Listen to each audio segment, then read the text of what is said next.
We are almost at the third of away mark in the NHL season, and we are going to discuss the newest iteration of the Locked On NHL Power Rankings. Your Locked On NHL, your daily podcast on the National Hockey League.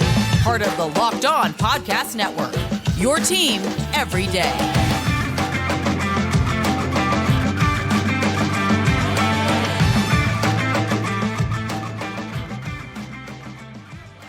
Hello, everyone, and welcome to today's edition of the Locked On NHL podcast. We're going to be discussing the latest power rankings. I am Nick Zararis, joined by Hunter Hodes. Today's show is brought to you by FanDuel. Make every moment more. Right now, new customers get $150 in bonus bets with any winning $5 moneyline bet. That's $150 if your team wins.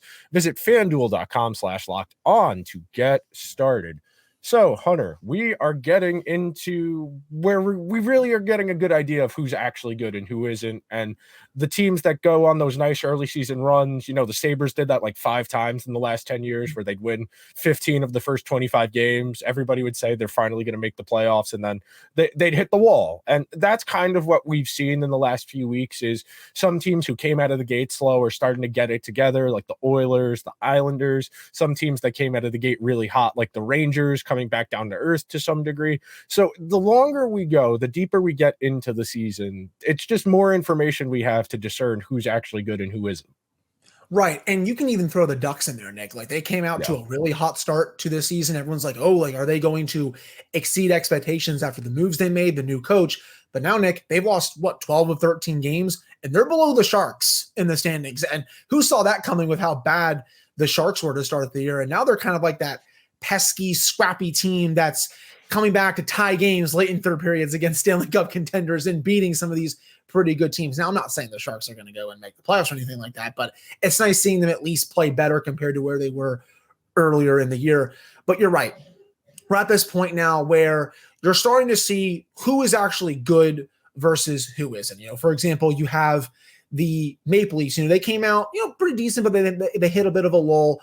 But they've won 6 of the last 10 games. They have points in 9 of the last 10 games, and they're only 5 points out of first, only 1 point out of second in the Atlantic. The Rangers, you said it, they came out to that really hot start. They've kind of hit a lull as well. Yeah, lost 3 of the last 4. The defense has been a bit of an issue, but the big thing is we're getting closer to water finding its level. That's the way I typically describe it is, when the tide's going, it's up and down, where some teams are playing better than they actually are. Some teams are playing worse than they actually are.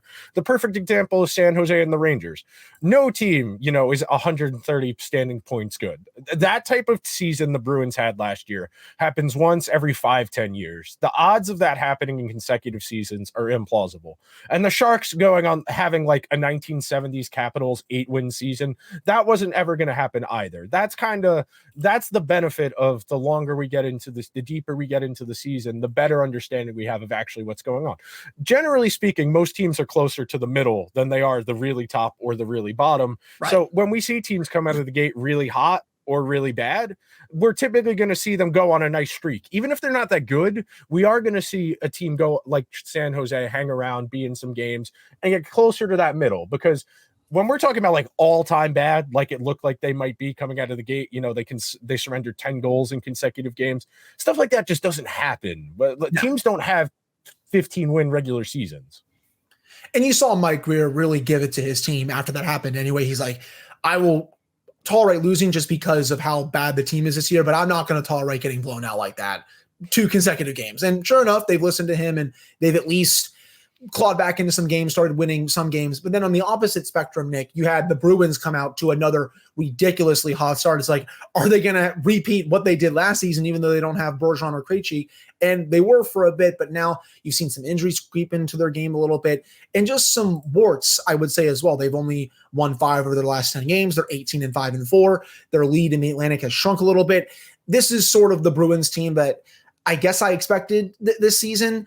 I didn't expect them to be obviously as good as they were to start the year, but they're kind of coming back down to earth a little bit where I think they're still going to be a good team this year based on how they've started overall and how they've played. But I don't think, Nick, they were ridiculously good as they were at the beginning of the year. They're also starting to come down to earth a little bit, but I still think they're going to be a playoff team.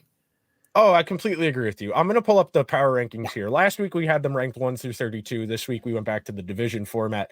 And I do think it's interesting to some degree in seeing if the variance and based on how people vote, based on ranking them head to head with other teams in their division versus the national, because I feel like everybody has a good feel for their division, especially some. I feel like because you play your division so often and you do your podcast about your given team, you have a really good feel for the teams in your division. Whereas if you're, somebody who has a team in the Atlantic, you only see teams in the Pacific, a couple times a year. So you're not as familiar. And I'm curious just how that influences how you vote. Because I know sickos like you and me will stay up to watch the games on the West Coast on any given night. I mean, I stayed up to watch the Connor Bowl the other night because, novelty curious. I want to see what happens. But I do think it brings in an interesting conversation as far as just how you rank teams that you're more familiar with, teams that you're not. Like, are you more inclined, if you're not as familiar with the team, to rank them based on your perception of them or their actual results? Like we talked about this a few weeks ago in regards to the Leafs, who were struggling, but were still getting ranked 3rd or 4th in their division because everybody just kind of assumes they were going to get it going eventually, which is what has happened. Right. And, I stayed up to watch the Kings-Jets games last night. And that was actually a really fun game. Yes, it was. Pierre-Luc Dubois going up against his former team and all that good stuff. But I do feel like a lot of the voters, it's easier for them to go by division because, let's face it, Nick, you see those teams more often than any other team throughout the season. You only play the West Coast teams twice. You only play the Atlantic teams at most 3 times. But usually your divisional teams, you'll see them at least 4 times. Sometimes it's 3 games, but a lot of times it's at least 4. Sometimes it's even 5. And we saw it a lot more just a couple of years ago with that crazy shortened season because of COVID. But I feel like definitely for like more of the casual fan, it's easier to rank your divisional teams. Now, for sure. League-wide sickos like us, we try to watch as many games as we can. So I think it's easier for me to rank the teams 1 through 32, no matter who is in the division, just because, we both try to watch as much hockey as we can. Now, granted, I still like doing the divisional rankings just because it's fun to see, okay, who's playing well, who isn't. But when you stack it up to the league, okay, maybe one team on the West Coast is hotter than this team in your division. You can rank that team a bit higher, so on and so forth. So both have their pros and cons. Personally, I like the 1 through 32 a little bit better. I think it gives a better snapshot view because I think that's the difference. I think the divisional ranking is better for a more detailed understanding because, as we've described, the people who cover their team are more intimately aware of what's going on in their division. So I feel like if a team like, a middle of the pack team, like if Arizona or Nashville or the Blues, somebody in that tier of team has a nice week, I think you'll see them get ranked a little better than they would in a 1 through 32 because a lot of people just aren't going to check the box scores every night. I mean, I don't even check the box scores every night and I'm a sicko. So I think that's the one advantage is it's a little more detailed what the divisional rankings as opposed to the 1 through 32. But I think the 1 through 32's advantage is it's a good snapshot. I think it's this is what the league looked like after this specific week. Right. No, I agree with you on that overall. I don't think I have much else to add on that, to be honest. All right, cool. All right. We are going to discuss what the value of coaching is as another NHL coach got dismissed this week. But first, we are going to talk about our friends at FanDuel. Right now, new customers get $150 in bonus bets with any winning $5 moneyline bet. That's $150 if your team wins. If you've been thinking about joining FanDuel, there's no better time to get in on the action. The app is so easy to use. There's a wide range of betting options, including spreads, player props, overs, unders, and more. So visit FanDuel.com/locked-on and kick off the NFL season. FanDuel, an official partner of the NFL.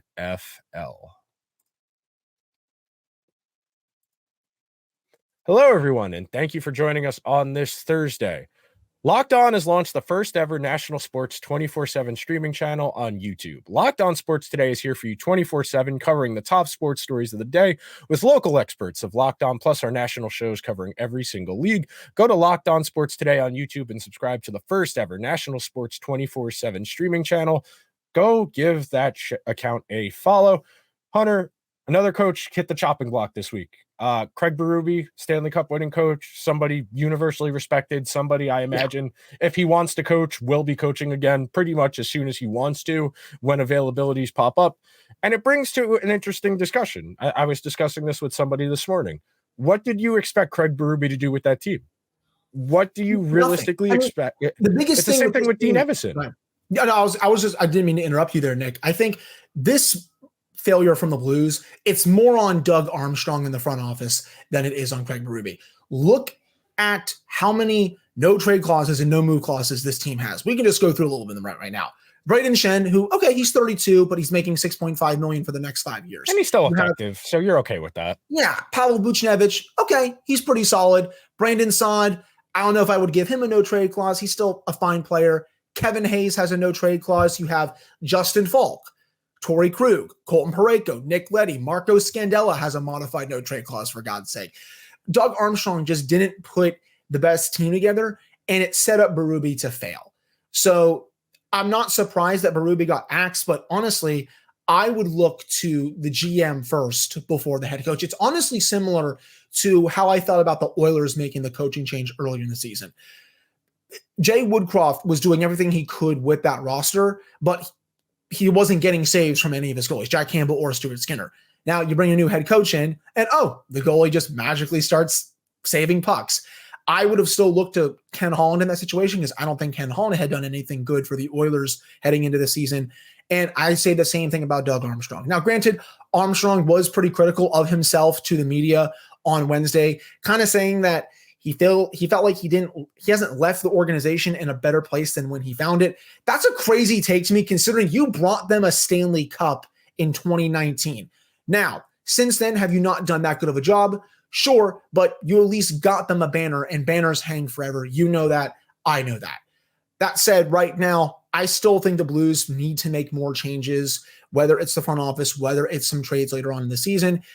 No one expected this team to do anything, and it stinks that Berube is going to be the fall guy for, again, he had no choice for this roster heading into the season just because Armstrong didn't do that much, and he's the fall guy for the front office not giving him a good enough team. The thing that confuses me as somebody from the outside looking in is you won your cup already. You wanted to keep some of the guys from that team. You kept Parayko, you kept Binnington, you kept Shen. You wanted to, you did your job. You won a Stanley Cup and you wanted to remain competitive. Do you think changing the what impact is changing the coach for a mediocre team really going to have? Sure. We typically see when teams get an interim head coach or a new head coach, they typically get a little bit of a shot in the arm from having a new voice, but it's typically not sustained over an extended period of time.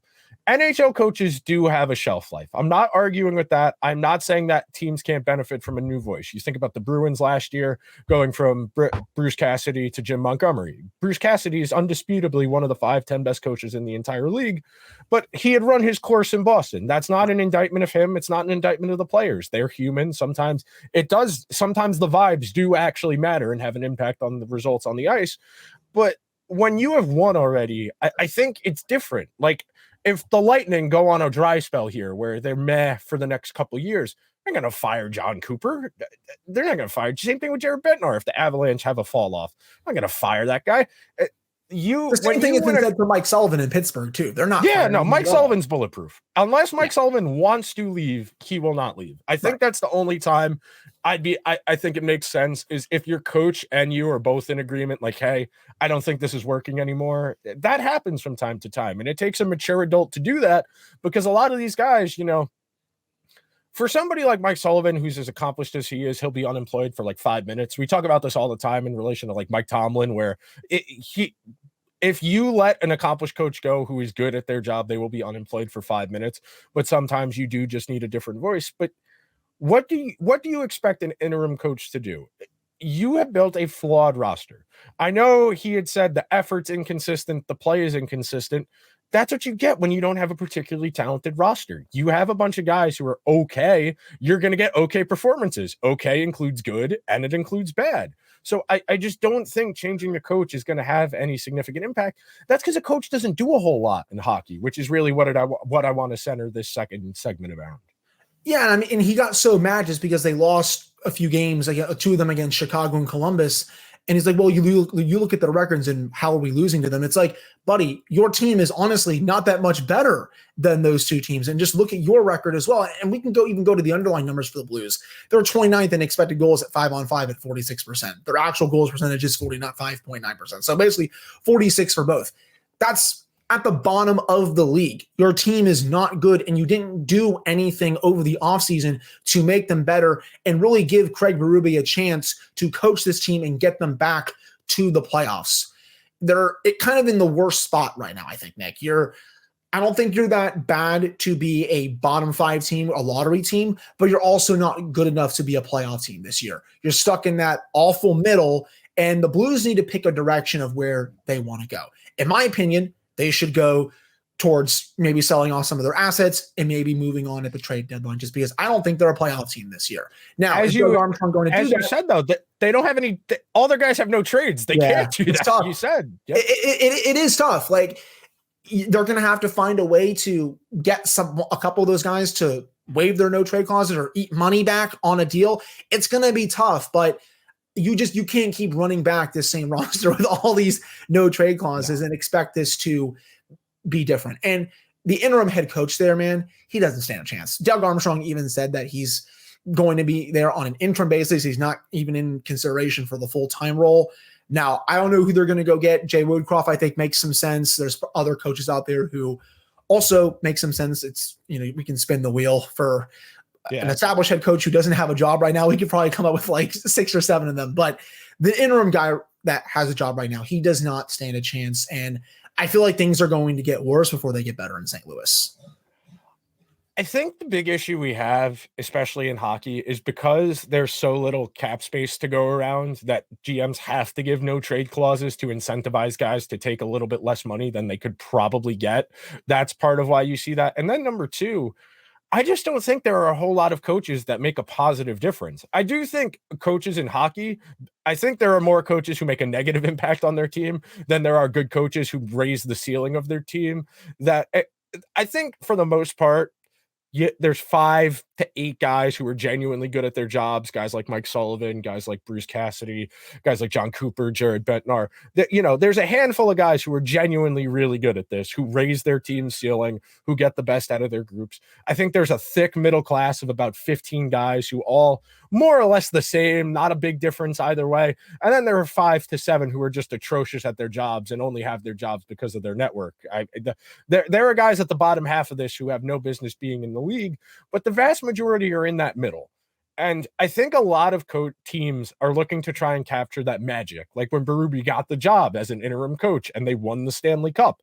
That happens. I think a lot of teams like the idea of just looking for that quick fix, that short-term solution, and not really grappling with the long-term impact of changing coaches. Now, this isn't it's not a stinging like indictment of Armstrong that he fired his coach. He had to do something to shake things up. I mean, that's really the reason you've seen these coaches all get fired. I mean, Minnesota expected to be a playoff team, Edmonton expected to be a Stanley Cup contender, and the Blues think they're in the middle. The Blues think they're good enough where if things break right, they can get in as one of the 2 wild cards.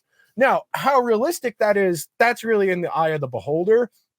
But I do think I don't want to say we're reaching close to maximum efficiency, but I do feel like we're getting to a point now where the organizations that understand the value of coaching have a better grasp on it than the rest. And granted, there just aren't a lot of good coaches in hockey. It's not like the other sports where if you're a defensive specialist head coach, you can kind of manufacture a decent team every year. We see that pretty consistently in football. In basketball, if you have a really good reputation for managing player personalities, you get a million chances, even if you're not a great tactician. And hockey, it is so player dependent and so situational dependent. It's really hard to make a noticeable impact going from place to place, no matter who you are. But that'll just about do it for that second segment.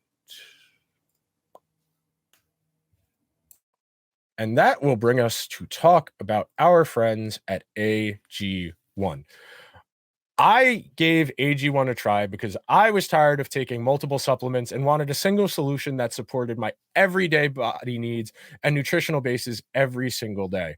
I needed a gut boost. I am one of the many people who suffers from tummy issues. I drink AG1 in the morning with my coffee. In fact, I drink it before my coffee. I put it in my water. I have a couple sips of water before I pour my first cup of the day. And it really makes me get ready to attack the day with some enthusiasm. I started about a year ago when I joined the Locked On Network and got introduced to the product, and I haven't felt the need to look back. All great athletes have one thing in common. They take care of their bodies. Your body's your best asset. A huge part of that starts with optimizing your health. AG1 features 75 high-quality ingredients that give me the daily nutrients and support energy, focus, strength, and clarity I need. If a comprehensive solution is what you need from your supplement routine, then try AG1 and get a free 1-year supply of vitamin D and 5 free AG1 travel packs with your first purchase. Go to drinkag1.com/NHL network. That's drinkag1.com/NHL network. Check it out. Hello. Thanks for sticking around to the third segment. And this is where the fun starts. We are getting to the point now where the trade columns and the trade rumors are going to start coming to fruition. And this is the fun part because everybody plays video games, everybody plays fantasy football or hockey or whatever, and thinks they can be a GM. This is the fun time of year where everybody has an opinion about every single roster transaction that happens. And it's one of the areas that really, for whatever reason, it really incites the community where no matter what trade it is, everybody's got an opinion. It's time for everyone to be a GM mode on the EA Sports NHL game I think is what you're trying to say here, Nick, because you're right. We are getting close to, if not, we're at the time where you start seeing that first big major transaction of the NHL season. You know, the Islanders really got things started last year with the Bo Horvat trade. Who is going to be the team that gets things going with a big blockbuster? You know, the deadline is still a few months away at this point, but for a team that really knows what it wants to do, it gets going early. And I'm curious to see who that team is going to be. Do you have a team in mind who you think could get the party? I think Toronto. Okay. I think Toronto is so injured. I think they don't really have a choice. I mean, they're down 3 defensemen and 2 goalies. I mean, they started Martin Jones in that the other night, and they're down to, you know, they haven't had Liljegren. Klingberg played, I want to say, like 3 weeks before he got that hip injury. Muzzin's not coming back. They are really up against it as far as just depth. And they've been linked to a lot of people. They also have a GM in the first year of his job who kind of feels he needs to kind of set the tone for what the team is going to be. You saw that in the types of players that prioritized in the offseason: Bertuzzi, Ryan Reeves, Max Domi. They have prioritized trying to go past what they did last year. They won a playoff round for the first time, you know, since 2004 last year, but they want to keep building on that. And I think the chatter around them is loud enough. And granted, Toronto is the center of the hockey universe. Both of the media both of the Canadian media entities that do a bulk of the hockey coverage, even here in the States, you know, Sportsnet and TSN, Toronto is their largest net market. It's kind of like how New York teams dominate the conversation in the other sports in the States. So I understand the perception of, well, the Leafs, but they also do need to make a trade, genuinely.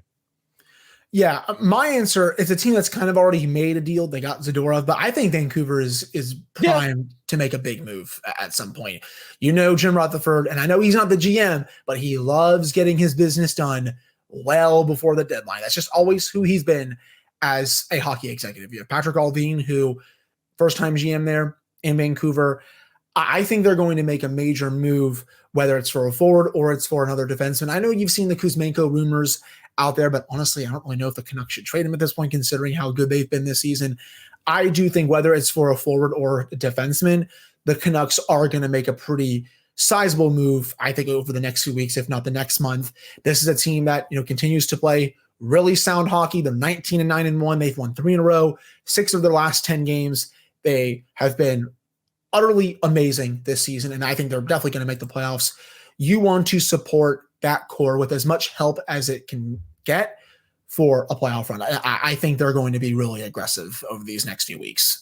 And it sends a message to the guys on that team. Hey, we see you, we appreciate you. And that can have an invigorating effect on a team of, it's hard to get up for every single game. The comparison, I know a lot of people are like, well, it's their job. They got to give maximum effort.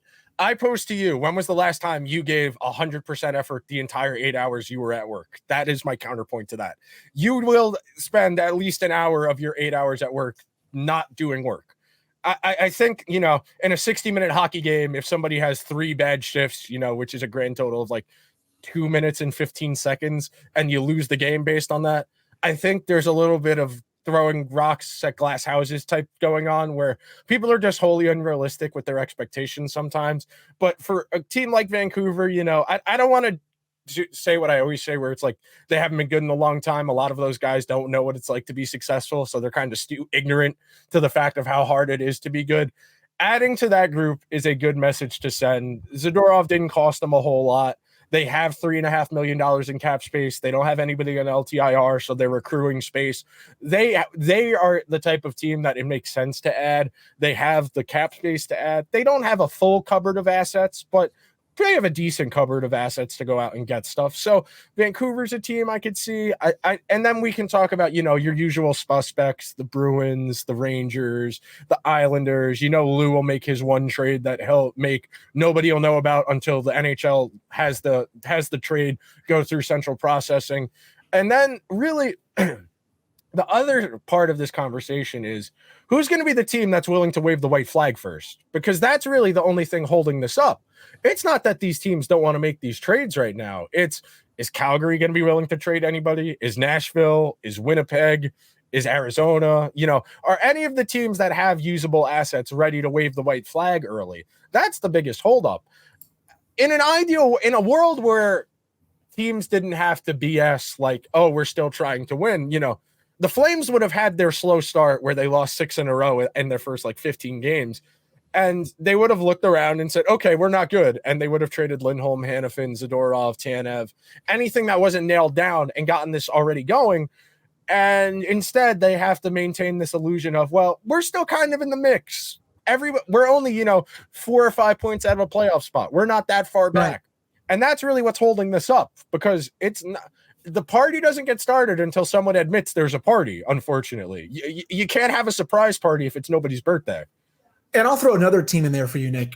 When do the Seattle Kraken maybe wave the white flag? Just because that's a good opportunity. They've been an utter disaster so far this season. I mean, we can look at the standings right now: 9-14-7, only 25 points. They're only 5 points clear of the Ducks for last place in the Pacific Division. And they do have some assets that they could move. I mean, Jordan Eberle, but he makes $5.5 million. They'll probably have to eat some money. He also has a modified no trade clause, so we'll have to see what happens. Eberle is an interesting piece. Eberle is a piece I would be interested in if I was a good team, because he's a really good supporting character where if you put him with a play driver and all he has to do is let it rip, he's really good at that. I mean, you saw it all those years on Long Island with Barzal, where Barzal would carry the puck through the neutral zone and Eberle would just let it rip because Barzal refused to shoot, and he was really good at that. If you need a supplementary goal scorer, that's the kind of guy you want.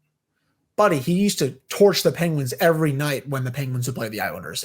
Honestly, if you were a betting person, you could put Jordan Eberle anytime goal scorer, it would hit every single time because he's always killed the Penguins. You have him, you have Alexander Wedenberg. He also has modified no trade clause. If a team needs some center help, he makes $4.5 million. Some teams that have cap space will be able to absorb that. You got Belmar, who's also there. You have Justin Schultz, who only makes $3 million for this year. If teams need defensive help, but he also has a modified no trade clause.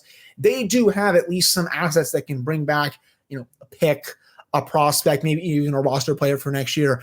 I definitely have my eye on that team just because they've been utterly horrible so far this season.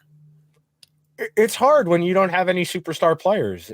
When I was talking about this with Jess yesterday on Locked On Flames, when you don't have a superstar player, your margin for error is very small because you are relying on everybody playing well on every given night. I compared it to a band trying to everybody to be on rhythm at the same time, where if one person's even dragging a little bit, the song doesn't sound right. And that's kind of what goes on when you're Seattle, when you're Calgary, when you don't have a superstar player who can kind of make up for that difference. Then you need everybody playing pretty close to perfect every given night, and you just don't have a lot of room for error any given night. And it's really difficult to live like that. I mean, you think about it. Seattle had the worst goaltending maybe ever their inaugural season. Last year, they didn't have good goaltending, but they just had bad goaltending, and that was enough to get them in the playoffs. Right now, it's looking like they're closer to the team they were in year one than they were in year two, and that's really it's unfortunate, but that's really where the Kraken are at. They are a team that will be looted for spare parts.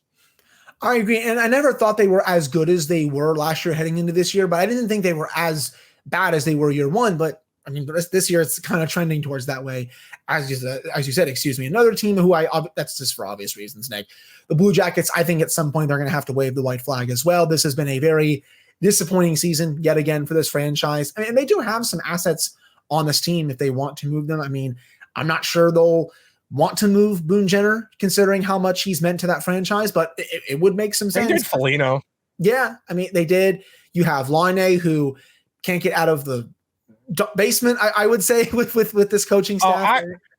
I would take a flyer on Laine if I'm a good team. I think if you put him in a good environment where his talent will be appreciated and he'll be put in a position where he only has to do one thing, I think Laine is the type of player I'd be willing to bet on, because I know there's talent there. It just needs to be tapped into. Yeah, he can, one of the best pure goal scorers I've ever seen in person. A ridiculous shot. But that'll just about do it for today's episode of the Locked On Power Rankings. Make sure you are subscribed wherever you get your podcasts, or over on YouTube as well. Hunter and I will be back next week to set the tone going into Christmas.